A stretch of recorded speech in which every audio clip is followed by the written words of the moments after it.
এই দুজন ছেলে দিল্লি থেকে এসে শিলিগুড়িতে পোস্টার লাগাচ্ছে বিজেপির হয়ে।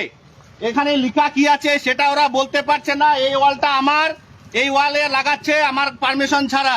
আপনারা বলুন এদেরকে কি করা উচিত? এরা বাংলা জানে না, বাংলা বোঝে না, বাংলা পড়তে জানে না, বাংলাকে এরা ঘৃণা করে।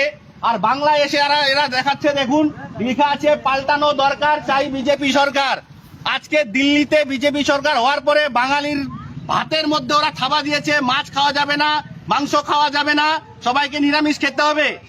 তার পরিবর্তে ওরা বাংলা পাল্টাতে এসেছে।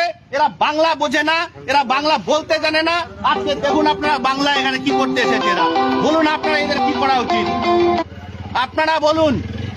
এই বিজেপির অবস্থা বাংলায়, যে দিল্লি থেকে লোক এনে এদেরকে এখানে পোস্টারিং করতে হচ্ছে। পুরো বাংলায় বিজেপির কর্মী নেই, এটাই হচ্ছে বাস্তব। এরা টাকা দিয়ে আজকে দলটাকে পাল্টাতে চায়, সরকার পাল্টাতে চায়। তারপরে এরা করবে কি? বাঙালির ভাতের থালাতে থাবা দিবে যে মাছ খাওয়া যাবে না, মাংস খাওয়া যাবে না। এই হচ্ছে বিজেপির। কি উঠায় उसको, क्यों बुलाया उसको? कहा गया है? इधर आओ, इधर आओ, इधर आओ। क्या लिखा है मेरे को पढ़ के बताना पड़ेगा।